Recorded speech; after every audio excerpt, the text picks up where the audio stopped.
Once upon a time, in a valley where the mountains touched the stars and the air felt as thin as silk, there lived a young apprentice named Kavi. Kavi was a man of great intellect and even greater ambition. He carried a heavy leather satchel wherever he went, filled with scrolls, ink, and a thick wooden tablet where he recorded every thought, every worry, and every piece of information he encountered. He believed that to be wise, one had to hold on to everything. His mind was a bustling marketplace of ideas, theories, and what-ifs, constantly humming with the noise of 1,000 different directions. Kavi sought out a master who lived at the very peak of the highest mountain. This master was famous for a clarity of spirit that allowed him to see things others missed, the coming of a storm days in advance, or the silent path of a tiger through the grass. When Kavi finally reached the summit, he was breathless, his satchel heavy and his eyes darting around, already trying to categorize the master's garden. "Dan Master," Kavi said, pulling out his tablet, "teach me how to be as clear as you. My mind is full of knowledge, yet I feel paralyzed. I am constantly tired, and my thoughts are like a tangled knot of yarn."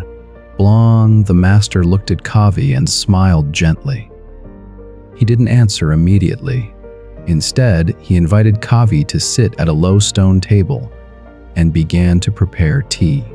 He placed a delicate ceramic cup in front of Kavi and began to pour from a steaming pot.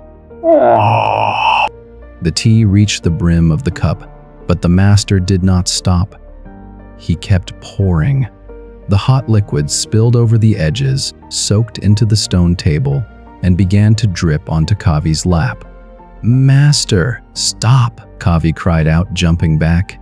"The cup is full. No more can go in." And the master set the teapot down and looked Kavi in the eyes. "Like this cup," the master said, "you are so full of your own opinions, your own worries, and your own knowledge that nothing new can find a home. You seek clarity, yet you refuse to make space for it. How can I show you the path if you are still carrying the weight of the last 100 roads you walked?" Kavi looked at his heavy satchel and then at the spilled tea. He realized that his mental fatigue wasn't caused by a lack of information, but by an overabundance of baggage. He was holding on to the anger of yesterday's mistakes, the anxiety of tomorrow's chores, and the clutter of useless facts. "Milan, to see clearly," the master whispered, "you must first learn the art of the empty vessel. You must pour out the old tea to taste the new." Olnga Kavi spent the next month on the mountain, not reading his scrolls, but learning to watch the wind.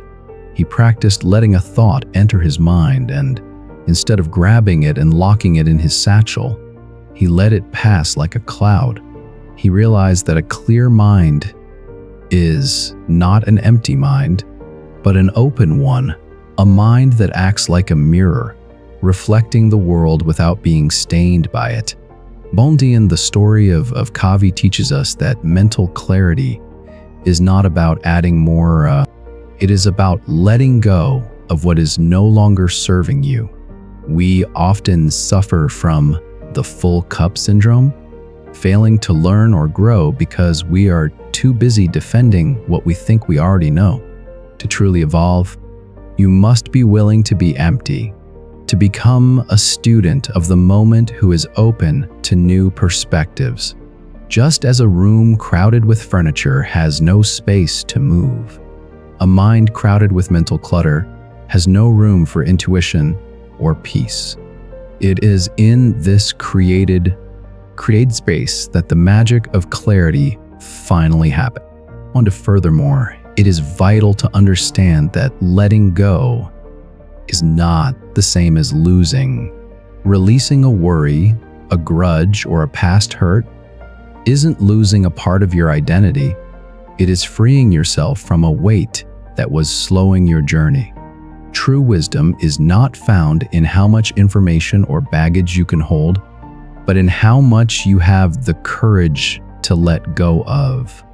When you intentionally empty your mind of the constant noise, you finally provide the silence necessary for the truth to speak.